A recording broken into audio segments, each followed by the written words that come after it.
Glória a Deus. Meus amados irmãos, vamos meditar na palavra de Deus. Quantos querem, nesta noite, ouvir palavra de Deus? Diga amém. Pegue a sua Bíblia, por favor, abra ela no livro dos Salmos. Estaremos fazendo uma leitura no livro dos Salmos. Glória a Deus. E o salmo que nós estaremos lendo é o salmo bastante conhecido, o salmo de número 103, um salmo de Davi. E eu quero aqui ler apenas um verso deste salmo de número 103, que é o verso de número 13. Por favor, localize este texto sagrado do Salmo de número 103, o verso de número 13. Quantos já encontraram o texto sagrado, digam amém. Diz assim a palavra do Senhor, na versão que estou usando, Almeida Revista e Corrigida. Como um pai se compadece de seus filhos, assim o Senhor se compadece daqueles que o temem. Você pode recitar este versículo comigo? Vamos lá? 1, 2, 3. Como um pai se compadece de seus filhos, assim o Senhor se compadece daqueles que o temem. Como está na tela? 1, 2, 3. Assim como um pai se compadece de seus filhos, assim o Senhor se compadece daqueles que o temem. Amém. Meus amados irmãos, que Deus, de maneira graciosa, nos abençoe pela exposição de sua palavra. Eu estava buscando de Deus uma reflexão a nós aqui nesta noite e aproveitando o ensejo de que estamos num dia que se comemora o Dia dos Pais, esta figura paterna, veio ao meu coração este verso deste Salmo de número 103, onde acabamos de ler: como um pai se compadece de seus filhos, assim o Senhor se compadece daqueles que o temem. Este texto, há aqui um paralelismo, um paralelo entre os pais aqui terrenos e o nosso Pai celestial.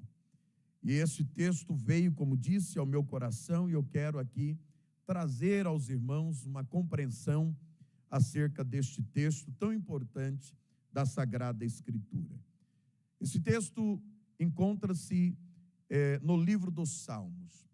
O livro dos Salmos, sem dúvida nenhuma, querido, desperta interesse quando nós começamos a ler esses 150 salmos que temos em nossa Bíblia, já que este livro trata-se de uma coleção de cânticos, de poemas, e que abrange vários temas, uma diversidade de temas, com assuntos bastante específicos que demonstram emoções, experiências, daquelas que certamente nós também a temos. Quando olhamos para este que é considerado o saltério de Israel, estamos diante de uma expressão bastante profunda de adoração, de louvor, de arrependimento, de súplica e de confiança em Deus. Ao adentrarmos o livro dos Salmos, ou até mesmo os livros dos Salmos, porque embora consideremos que trate-se de um livro na Escritura como está, a verdade é que são 5 livros dos Salmos. No jeito que vemos na nossa Bíblia, foi compilado para apenas um livro. E estes livros dos Salmos, eles podem ser divididos em categorias, porque há várias categorias de poemas, de cânticos, dentro do livro de Salmos. Quando você começa a ler, e o livro de Salmos é aquele livro que quando a gente começa, lá em Gênesis, para terminar em Apocalipse, a gente já vai esperando chegar nele, né? Porque ele tem 150 salmos, e tem um dentre eles que quando a gente chega nele, a gente dá uma travada, né? E aí a gente fala, meu Deus do céu, porque é comprido, trata de muitos temas, a gente passa um tempo maior lendo esses salmos. Mas é importante a leitura do livro dos Salmos, porque eles tratam de vários assuntos, como por exemplo, nós temos salmos de louvor a Deus. E se a gente estuda isso, a gente aprende o que é de fato louvor a Deus. E de como louvar ao Senhor, porque nem tudo é louvor. Pode até parecer. Eu já ouvi gente que vem aqui, toma o púlpito e diz, eu vou louvar a Deus. E aí, quando começa a cantar, a gente vê que está mais louvando a si mesmo e aos homens do que ao próprio Deus. Mas é só ler o livro de Salmos que nós aprenderemos o que é louvar ao Senhor. Mas há outras categorias, como também salmos de lamentação. E aí você dirá, mas cântico de lamentação os salmistas, eles também se lamentavam em suas orações, se derramavam diante do Senhor. E quando nós estudamos estes salmos, nós aprendemos então a expressar dor, tristeza e sofrimento diante do Senhor. E alguém poderá dizer, mas para que aprender a expressar dor, sofrimento, tristeza? É porque nesses momentos a gente tende a murmurar. Mas quando a gente olha para o livro de Salmos, mesmo passando por estas situações, nós aprendemos a glorificar a Deus na dor, no sofrimento e na tristeza. Bendito seja o nome do Senhor. Temos outra categoria que são os salmos de confiança, porque aqui em meio a perigo, muitas vezes, tendo o inimigo vindo contra eles, tendo o inimigo e adversário se levantando contra o salmista, ele então vai mostrar o que é confiança no Senhor. Não importa a situação em que nós estejamos, é preciso confiar em Deus. E eu não sei como você veio à casa do Senhor aqui hoje à noite, mas dentro desses salmos, nessas categorias, nós aprenderemos que o Senhor, Ele permanece no controle de todas as coisas. E mesmo que você esteja passando um vendaval, o Senhor está te ajudando a ficar de pé, a suportar. Quem já pode glorificar o nome do Senhor? Temos a categoria dos salmos de sabedoria. Esses salmos compartilham ensinamentos práticos sobre a vida, sobre a moralidade, sobre a justiça, sobre o temor a Deus e outros temas mais. E ainda temos os salmos reais, alguns desses salmos atribuídos a reis, como por exemplo o rei Davi, e descreve aqui a responsabilidade e os desafios no governo do povo de Deus. De maneira, queridos, que esses salmos tratam aqui de vários temas e, portanto, é um tesouro espiritual que toca profundamente o coração daqueles que leem. E assim, nós começaremos agora a olhar especificamente para este salmo, o salmo de número 103. Este salmo, meus irmãos, é atribuído ao rei Davi. E quando nós falamos de Davi, já vem em mente algumas informações. Eu acredito que todos nós que lemos a palavra de Deus, todos nós que ouvimos a palavra de Deus, em algum nível, nós já ouvimos sobre este rei, o rei Davi. Sabemos que a forma como o Senhor o escolhe, quando Samuel é chamado por Deus, lá em 1 Samuel 16, para ir à casa de Jessé o belemita, porque o Senhor Deus iria escolher um rei para Israel. Sabemos a forma como isso aconteceu. Quando os filhos de Jessé vão sendo apresentados ao sumo sacerdote, juiz e profeta Samuel, e que então Samuel olha para o primogênito, Eliabe, e vê ali que ele de fato era alguém com capacidade, em condições de ser rei, já que estava no exército do rei Saul. E quando ele vai derramar azeite sobre o primogênito, o Senhor brada na reunião e diz: não é este, Samuel, você está olhando para a aparência dele, mas eu sou Deus que olha para o coração. Então, falar de Davi é falar de alguém que Deus escolheu, é falar de alguém que Deus está olhando para dentro dele. Não é alguém de aparência, mas é alguém que o Senhor checa o íntimo, checa o coração e ainda declara dizendo: encontrei a Davi, um homem segundo o meu coração. Louvado seja o nome do Senhor. Esta verdade é tão interessante, porque muitas vezes a gente se prepara todo para vir para uma reunião como essa, e claro, ninguém vem desarrumado, a gente procura ver o mais arrumadinho possível, mas a grande verdade é que Deus está olhando para dentro de você aqui hoje à noite. Ele conhece o teu coração, e oxalá que Ele encontre no meu coração e no teu coração um verdadeiro adorador, um sentimento verdadeiro de que viemos aqui não por outra razão, nem por outra causa, senão adorarmos a Ele, engrandecermos a Ele, glorificarmos a Ele. E se alguém veio com essa disposição e pode levantar uma de suas mãos, levante e adore ao nome do Senhor. Portanto, queridos, Davi é tradicionalmente creditado a ele, pelo menos, a autoria de 73 salmos. Ele foi alguém que escreveu muito poemas, cânticos. Dentre esses, nós temos aqui cânticos de adoração, de louvor, de arrependimento. Quem nunca leu o Salmo 51, onde se demonstra o arrependimento, o quebrantamento deste rei Davi, um salmo extraordinário, um salmo que ele já é rei, havia pecado e agora está totalmente arrependido, e ele diz a Deus: Senhor, se o Senhor recebesse sacrifícios de animais, eu teria total condição de te apresentar muitos, porque sou rei, mas eu sei que o Senhor não os recebe, mas um coração contrito, oh glória a Deus, um espírito quebrantado, eu sei que o Senhor não desprezará, oh glória a Deus, aleluia. E aí ele chama a nossa atenção para aquilo que de fato Deus está interessado a ver. Deus está interessado, querido, em ver como está o seu derramamento aqui hoje à noite, o nosso derramamento, o nosso quebrantamento, porque diante dele, querido, todos nós somos iguais. Diante dele, querido, o grande é ele. Diante dele nós somos dependentes, e é ele que supre todas as coisas. Bendito seja o nome do Senhor. Glória a Deus.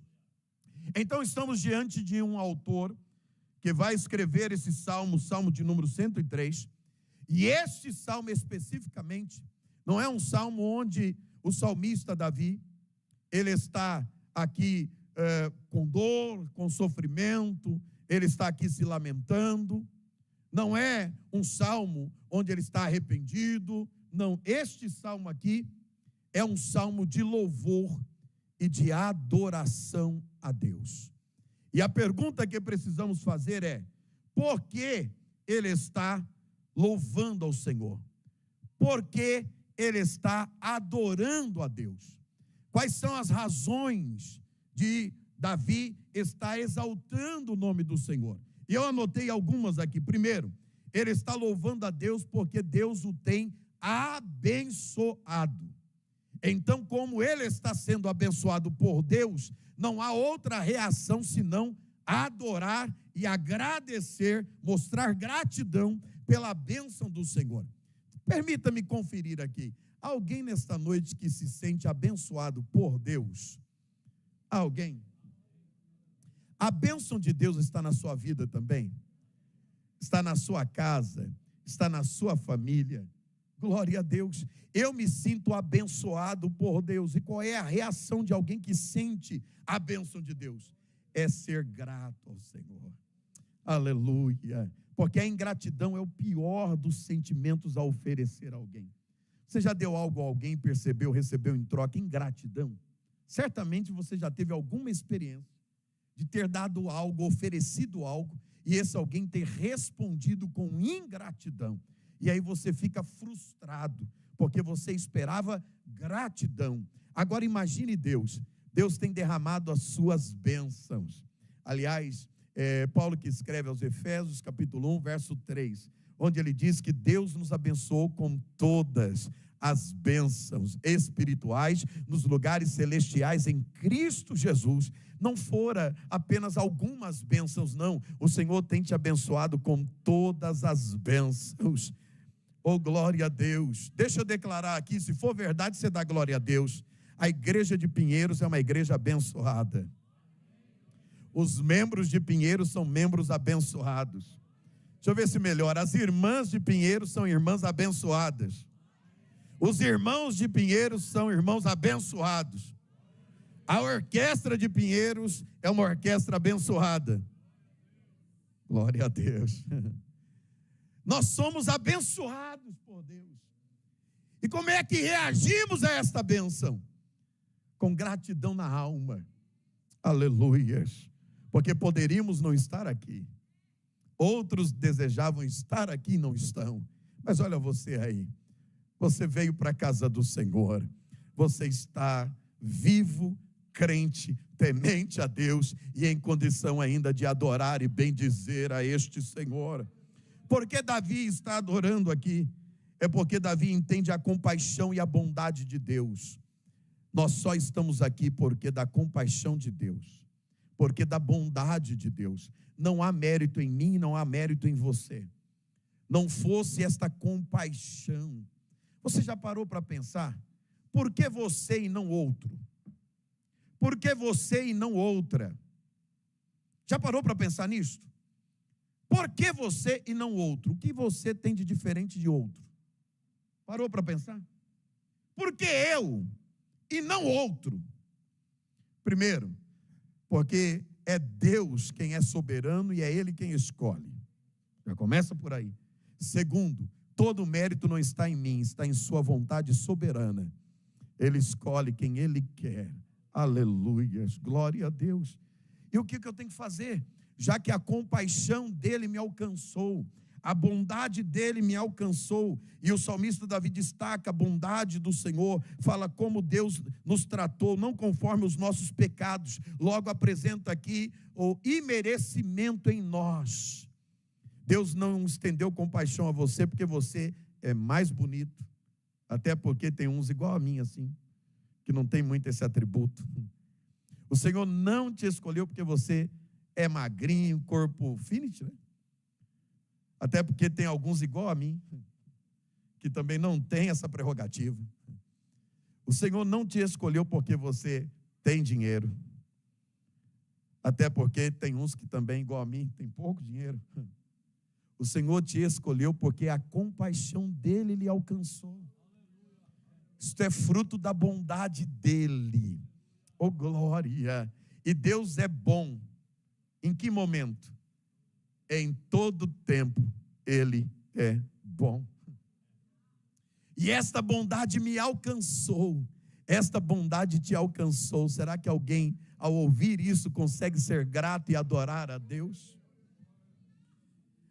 Neste salmo, Davi vai trabalhar também a soberania de Deus. E ele enfatiza que Deus é soberano sobre toda a criação. Ele fala que Deus estabeleceu o seu trono nos céus e que governa sobre tudo, e aí ele vai descrever a grandeza e a majestade de Deus, comparando aqui sua altura nos céus e sua abrangência no infinito.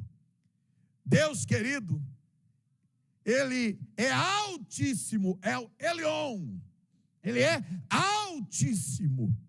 Eu gosto muito do hino das crianças que fala sobre este atributo.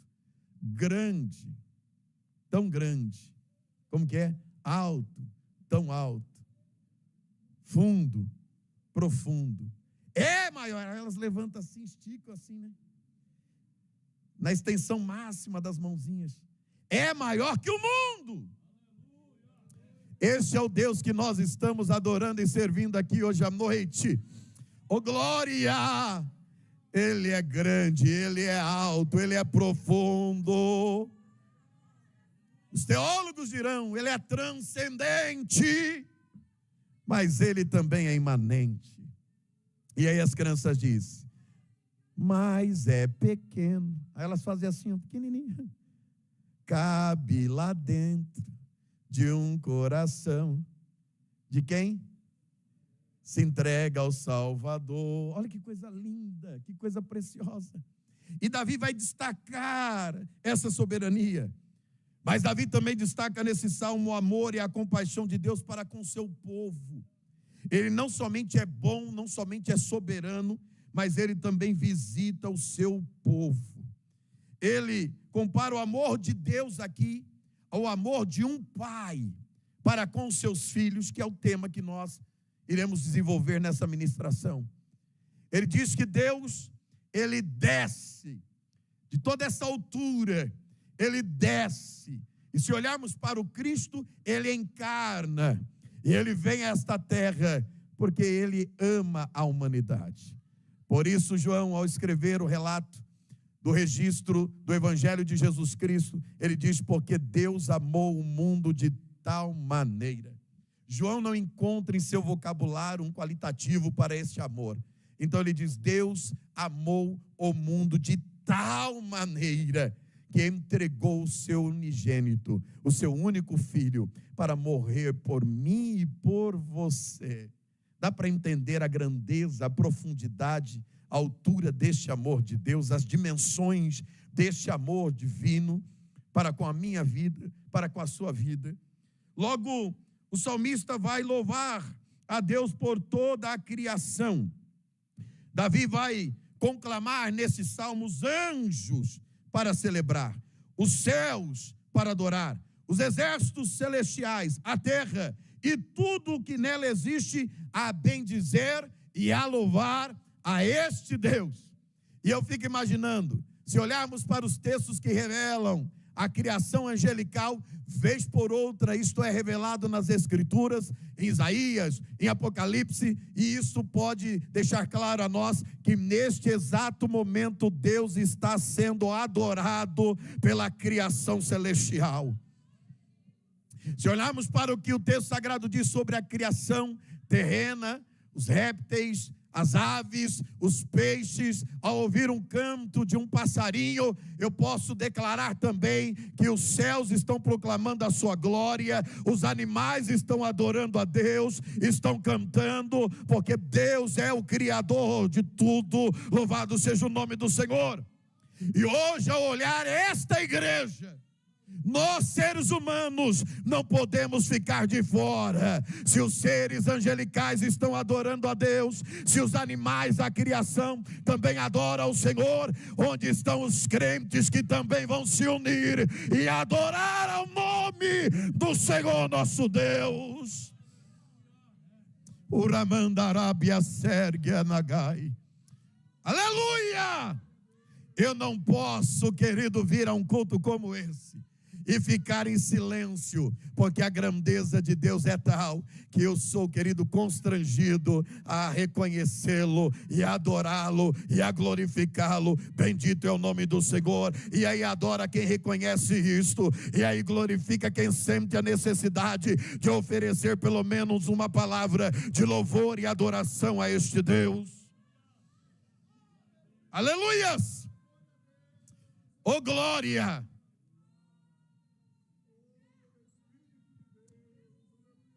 Se você olhar este salmo, e como eu gostaria de ter bastante tempo aqui para pregar, porque esse salmo carece de um estudo aprofundado, de uma análise, porque ele é riquíssimo. Eu confesso que eu estava trabalhando para estudar estes salmos, e se você fizer uma análise desse salmo, olhando para a sua estrutura poética e literária, você verá que ele foi todo arranjado para glorificar a Deus como um poema. Veja, primeiro, o salmista começa louvando a Deus e convidando para louvar o Senhor, o que estabelece o tema principal do louvor, a adoração. Se você olhar, ele diz, bendize, ó minha alma, ao Senhor, e tudo que há em mim bendiga o seu santo nome. Ele não está apenas querendo louvar com os seus lábios. Não, ele está dizendo, olha, ó minha alma, tudo que há em mim, peraí, tudo que há em mim, o que é que tem em mim? O que é que tem você aí? Tem mão aí? Tem braço aí? Tem perna aí? Tudo que há em mim, tem intelecto aí? Tem alma, tem espírito, um ser tricotômico? Tudo que há em mim, meus olhos, minha fala, minha audição, tudo que há em mim, bendiga o seu santo nome. Aleluia. Você não veio em parte para a igreja, não, você veio pleno para a igreja. Você veio completo e você pode adorar a Deus com a tua voz. Você pode adorar a Deus com as tuas mãos. Você pode adorar a Deus com o seu corpo. Louvado seja o nome do Senhor. Aleluia. Glória a Deus. Estou me lembrando de um testemunho que eu ouvi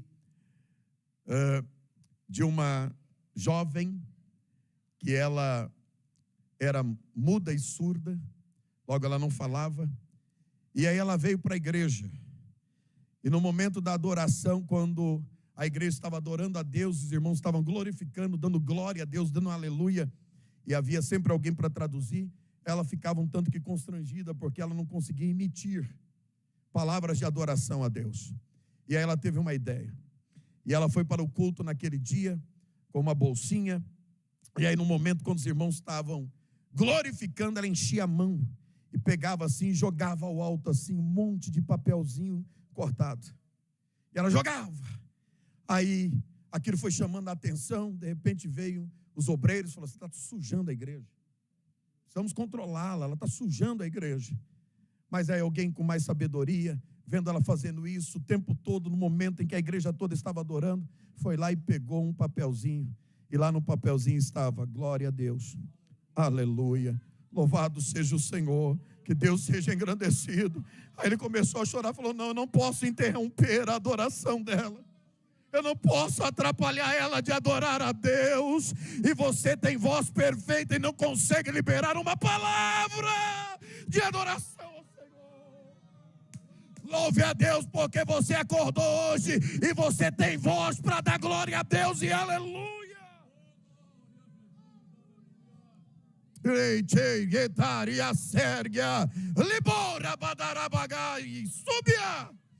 Aleluia. Eu posso erguer a minha voz e adorar.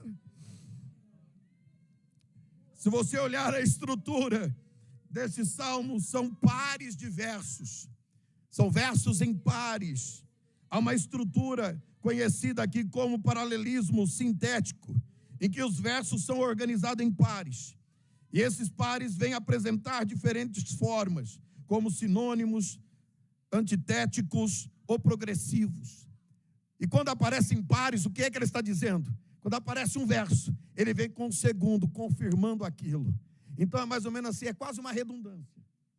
Ou em confirmação, ou trocando muitas vezes pelo que é diferente. E aí ele vai trabalhando esses pares para firmar seus conceitos, para dizer assim: Deus é digno de ser louvado e adorado. E se começarmos aqui a relacionarmos tudo que Deus fez a mim e a você, não faltará motivos para você engrandecer a Ele, porque olha só onde você está, e lembre-se de onde foi que o Senhor te tirou, e se você está de pé, é porque o Senhor está ao teu lado, porque o inimigo tem buscado de todas as maneiras lhe destruir. Mas a gente pode dizer como salmista: oh, se não fosse o Senhor que estivesse ao nosso lado, os nossos inimigos teriam nos engolido vivo. Há uma estrutura descendente e ascendente. Eu não quero aqui ficar nessas partes mais técnicas, mas quero chamar a tua atenção para a ideia central deste salmo. A ideia central deste salmo é apresentar Deus em sua paternidade. Deus em sua paternidade. E ao apresentar isso, ele vai demonstrar pelo menos dois conceitos: a compaixão de Deus como um pai, e a relação entre a compaixão de Deus e a relação pai-filho. E isso me chamou a atenção. Quando ele fala da ideia da compaixão de Deus como pai, ideia central do autor aqui, ele está a descrever Deus como um pai que tem compaixão por seus filhos, e essa compaixão é comparada à compaixão de um pai terreno com seus próprios filhos. E aí quem é pai vai entender isso. Todos nós como pais, principalmente quando precisamos corrigir, sempre vem à frente da correção a compaixão. E é muitas vezes algo que é incompreendido por outros. Alguém chega e diz assim: não, tinha que pegar a vara. Se fosse meu filho, Eu faria assim. Já ouviu isso, não? Será que algum pai já ouviu isso, não? Só que aí quem é pai é movido por íntima compaixão e age de maneira completamente diferente. Só que só quem é pai sabe disso. É ou não é, pai? Nós somos movidos por um sentimento diferenciado. E aí alguém vai falar assim, e é mole. É mole não é porque não é você que está na pele, né? É mole, tinha que fazer assim, assim, assim. E pasme, às vezes a gente ouve isso de quem nem pai é. E desculpe, irmãos, eu tenho que falar a verdade. Para alguém falar sobre paternidade, primeiro tem que ser pai. Ah, mas ele é filho, então fale sobre filho. Sim ou não? Quem concorda comigo, diz só um amém. Pronto, já não fiquei só. Porque os desafios da paternidade, elas vão acontecendo nas suas múltiplas faces, não é? Ou fases. Nós temos a fase ali de bebezinho. Oh, que coisa boa, irmão. A fase de bebezinho. Alguém vai falar, pastor, mas quando é de madrugada acorda, mas você dá leitinho e logo dorme. E se tiver uma cólica, dá umas batidinhas, põe no peito, aquece o peitinho, pronto, dormiu. Mas aí vem a fase que começa, irmão, a andar. E aí você já fica preocupado, porque nessa fase eles já vão escalando o bercinho. Vai escalando o bercinho para pular do outro lado, já querem liberdade ali. Aí a gente encosta o bercinho na cama, porque se cair, cai do outro lado. Aí eles ficam brincando, dando pirueta. E aí vai crescendo, aí vem outras fases. Aí vem a fase de adolescência, vem a fase de jovem, vem a fase adulta. E quer saber, irmãos, hoje eu tenho 43, tenho meu pai aqui com 73. Não é? Eu continuo filho, e ele continua meu pai. Continua meu conselheiro. Glória ao nome do Senhor. Você consegue valorizar essa paternidade? Sabe por que você tem que valorizar essa paternidade? Porque nesse salmo, Deus está valorizando ela. Olha o que Deus está fazendo aqui. E há uma relação entre a compaixão de Deus e a relação pai-filho. O autor relaciona essa compaixão entre um pai e um filho e destaca que assim como o pai terreno tem compaixão de seus filhos, Deus, o Pai Celestial, tem compaixão de nós. Você parou para pensar, se Deus não tivesse essa compaixão para comigo e para com você, quantos desacertos tivemos? Quantos desajustes em nossa vida? Quantos tropeços? Aliás, vamos falar de Davi. Olha o tamanho do tropeço de Davi. Olha o tamanho do erro de Davi. Davi cometeu um adultério e assassinou alguém. Só que ele foi fruto da compaixão de Deus. E a Bíblia diz, e Deus o perdoou. Sofreu toda a consequência do seu ato, mas houve compaixão em Deus. Por quê? Porque Deus é pai, não é padrasto. Deus é pai. E é dessa compaixão que ele está dizendo, e eu quero que você sinta esta compaixão enquanto eu estou pregando. Você só está aqui porque Deus tem tido compaixão para com você, para com a sua família. Logo, o autor vai destacar a natureza amorosa, compassiva de Deus, destacando que ele nos trata como seus filhos, não com severidade, rigidez, mas com compaixão e misericórdia. Interessante que ontem eu estava pregando em um congresso de adolescentes e o tema lá foi identidade cristã, e também era um texto que falava sobre Abba Pai, a expressão Abba Pai, que é uma redundância quando você olha esse texto, porque o escritor, ele está utilizando duas palavras que significam aparentemente a mesma coisa, uma no aramaico e outra no grego. Então Abba é uma palavra no aramaico que significa paizinho, papaizinho, e que reflete aquela intimidade mais íntima de um filho com seu pai, é a palavra Abba. E aí no grego pater ou pater, né, que também é traduzido como pai, a ideia de pai. Então por que é que ele junta duas palavras para dizer a mesma coisa? Porque é o nível mais alto da intimidade entre um pai com um filho. E a gente traduz o significado de Abba Pai como paizinho, de uma maneira carinhosa. Paizinho meu papaizinho. Esse é o sentido desse texto. E aí eu comecei a falar sobre isso e foi enchendo o meu coração, porque quando a gente se dirige a Deus, a gente deve se dirigir como esse papaizinho. E aí hoje, ao ver as crianças aqui dizendo, como a filha do Kleber, que disse aqui assim, o que é que você mais gosta no seu pai? Aí ela falou assim, eu gosto mais do meu pai é que ele me ama. E a gente deu risada aqui. não é? É que ele me ama, tá? É só o que ela precisa. Ela está dizendo, você não precisa de mais nada, eu só preciso sentir o amor do meu pai. Eu só preciso sentir este afeto, este carinho. E outros filhos aqui também falaram. Eu fiquei até preocupado, porque o Júnior também falou. Graças a Deus não colocou aqui, né, filhão? O Juninho também falou, eu falei dele. E o que é que mais chama a atenção é esse carinho, é esta compaixão que nós temos para com os nossos filhos e que, sobretudo, Deus tem para com cada um de nós. Então, por favor, se você puder, feche os teus olhos, porque eu não quero que você veja, eu quero que você sinta a compaixão de Deus para a tua vida, sinta a compaixão de Deus para a tua história. Você não estaria aqui, como eu também não, se não fosse a compaixão do nosso Pai. Oh glória, louvado seja o nome do Senhor. Então dê glória a Ele, porque o teu papai, o papaizinho, o papai, tem lhe sustentado, tem lhe guardado, tem lhe protegido. E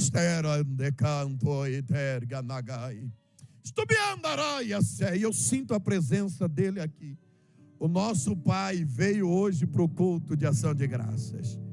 O nosso papaizinho veio para a reunião hoje. Ele está aqui, ele te ama. Ele te ama.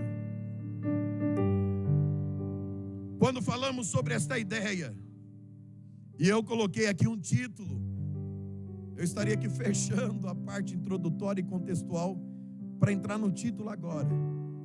A paternidade divina, revelando o amor de Deus. A paternidade divina é também a revelação do amor de Deus. Deus, ao escolher uma forma de revelar o seu amor, porque claro que você sabe disso, é claro que você sabe que Deus, a primeira pessoa da Trindade, quando ela é tratada como Pai, isso é apenas uma referência, isso não é o nome de Deus. E é claro que você sabe que a segunda pessoa da Trindade, Jesus sendo tratado de Filho, é apenas uma referência, para que nós aprendamos algo, para que algo em Deus que estava oculto seja revelado. Muitas vezes alguém pensa, não, Pai, Filho, e por isso o Filho é menor que o Pai. Não, isso é só uma referência divina de toda a ação da divindade para nos revelar o seu amor. Deus escolheu essa forma. Então, uma pessoa da Trindade, que é a primeira, assume essa figura paterna, que lá em Mateus 6, nós vamos aprender com Jesus, quando seus discípulos pedem que eles ensinem uma oração, dê uma oração modelo. Então Jesus vai começar dizendo, Pai nosso, que estás nos céus. E aí é interessante, irmãos, hoje que a gente vive num ambiente tão exclusivista, como pronomes como meu, teu, são tão utilizados. Isso é meu, isso é seu. Só que aí Jesus ensina assim, não, esse pai não é meu, esse pai ele não é teu, este pai é nosso. E se o pai é nosso, isso constitui algo em nós. Nós somos todos filhos. E se logo somos todos filhos em Deus, somos todos também um para com os outros o quê?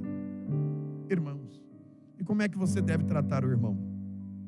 Qual o seu carinho por este irmão que está aí?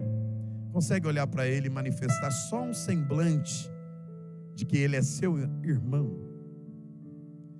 E olha que interessante.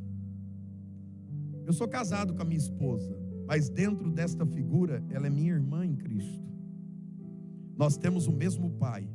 E eu lembro quando eu falava mais sobre casais, palestrava sobre casais, eu falava aos maridos. Aliás, hoje na escola dominical, Paulinho até me ajudou, pastor, que tema interessante o senhor falar. Porque é possível que tenha maridos que estão tratando mal as esposas. E hoje a gente aprendeu sobre tratamento.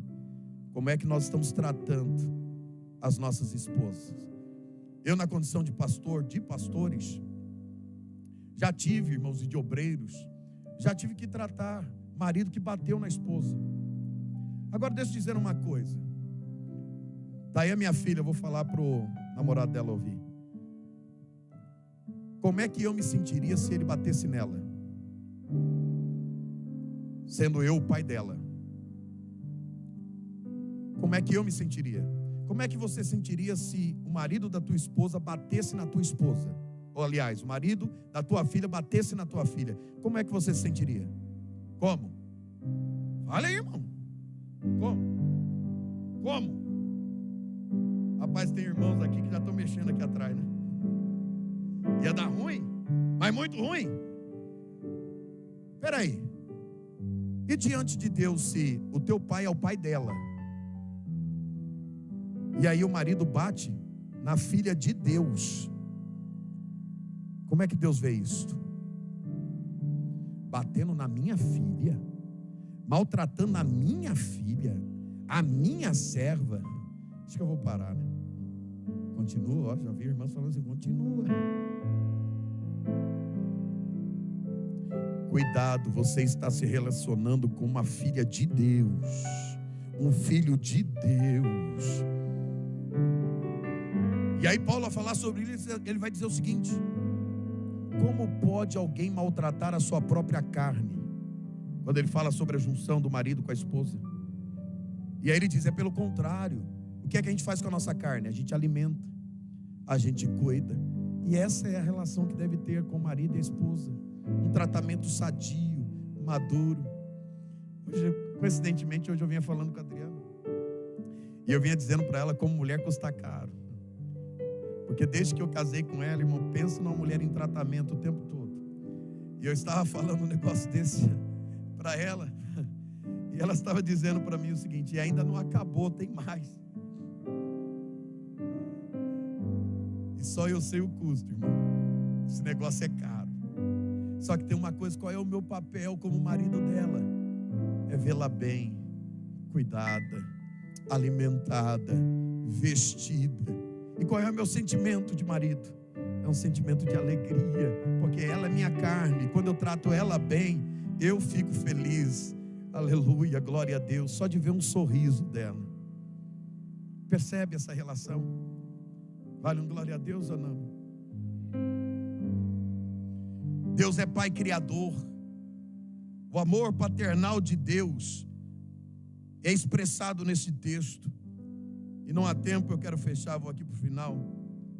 Nós somos filhos adotivos. Lá em João 1,12, mas a todos quanto o receberam, deu-lhes o poder de serem feitos filhos de Deus. E aí eu estava conversando com meu filho ontem. Ele me fez uma pergunta muito interessante. Ele disse: pai, não entendi. Por que a gente não pode ser filho de Deus de maneira direta? A gente tem que ser filho de Deus de maneira adotiva.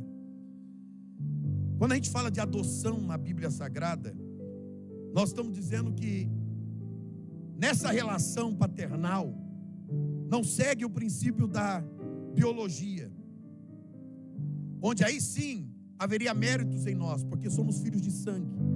E o filho de sangue, ele tem direito só pelo fato dele ter nascido do pai e da mãe, direito a receber o sobrenome, a receber a herança. E quando isso é transferido para a relação paternal divina, isso não pode, não segue esse modelo, porque não há mérito em nós em nada. Nós não merecemos nada.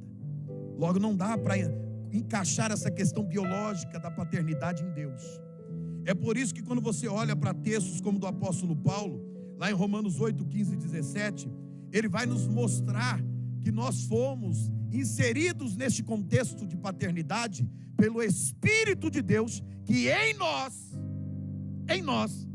diz e nos move a dizer: Abba, Pai. Lá em Gálatas 4, 4 e 7, ele vai também nos mostrar ali que a adoção é um ato de Deus em enviar o seu Filho Jesus Cristo para nos redimir e nos tornar filho de Deus. E ali ele afirma que através da fé em Cristo somos adotados, para lembrar que agora por adoção, ou seja, porque ele morreu na cruz do Calvário por mim, derramou o seu sangue, ele me comprou, e agora eu sou herdeiro de Deus e co-herdeiro com Cristo. Oh, glória a Deus. Se você olhar lá em João 1,12, você verá que o apóstolo João também está dizendo que nesta oportunidade de se tornar filho de Deus, nós agora recebemos por adoção o direito de sermos filhos. E como filhos, agora a gente pode desfrutar desta paternidade divina. E ao olhar sobre esse olhar da paternidade, eu preciso encerrar dizendo o que é dever do pai. É dever do pai cuidar. É dever do pai prover. É dever do pai orientar. Agora transfere isso para Deus. Nessa mesma comparação, o que é que o pai faz? O pai é aquele que cuida de cada um de nós. Por isso o escritor diz: lance sobre ele todas as suas inquietações ou ansiedades, porque ele tem cuidado de vós. E eu pergunto: você sente o cuidado do pai? Olha bem para você aí, você sente o cuidado do pai? E nessa questão de paternidade, maternidade, que pode ser atrelado aqui, o salmista diz: pode uma mãe.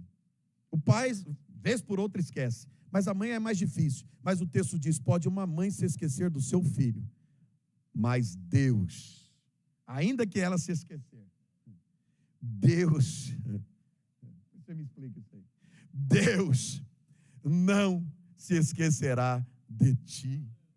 Oh, glória, é Deus dizendo assim: eu não me esqueço de ti, você é o meu filho, você é a minha filha. Se coloque em pé, por favor, eu já estou encerrando. Deus, ele tem cuidado. Deus, ele tem provisão.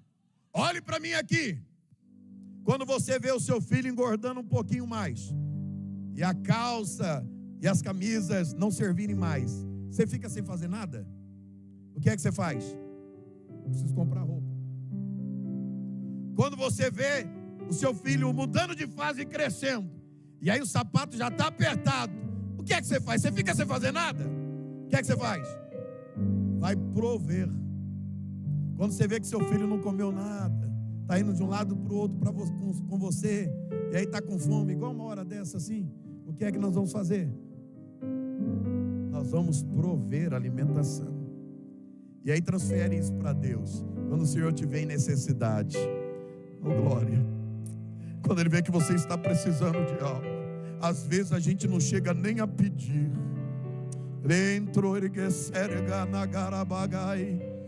Mas aí o Pai tão poderoso, que pode dar tudo, dono do ouro, da prata, porque tudo é dele, olha para você e começa a lhe presentear, começa a chegar, e aí você começa a entender: oh, que Pai tão poderoso eu tenho, que Pai tão grandioso eu tenho. Não sofra de crise de paternidade, pois hoje Deus te trouxe aqui para dizer que Ele é o teu Pai, e Ele tem cuidado de você, Ele tem provido a tua vida, e Ele ainda orienta nos momentos mais cruciais da nossa vida, onde você não consegue ligar para pai, para mãe, para alguém, mas aí você dobra o joelho e diz: Senhor, e agora? Faço o quê? Aí o Pai está lá do teu lado para dizer: faça isto, vai por este caminho. Senhor, mas a porta está fechada. Fique tranquilo, porque eu vou abrir a porta. Siga para esse caminho, mas me deparei com o mar vermelho. Fique tranquilo, Ele é poderoso para soprar e o mar se abrir. Vai pelo caminho do Jordão, mas e agora?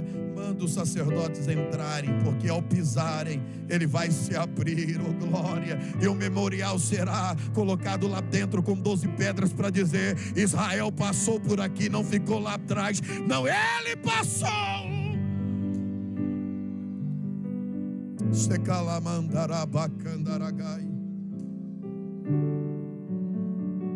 Em outro dia eu falo a vocês a última parte desse texto, os benefícios de sermos filhos de Deus. É um benefício muito grande, mas vou citar. Sabe quais são os benefícios dessa paternidade? Eu vou só citar, você diga glória a Deus se você entender que isso vale um glória a Deus.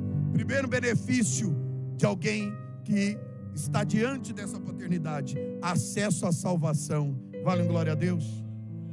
O Pai proveu a salvação a cada um de nós. Segundo, relacionamento íntimo com Deus. Ele quer você perto, conversando com Ele, sentindo a presença dEle, adorando a Ele. Terceiro, herança celestial.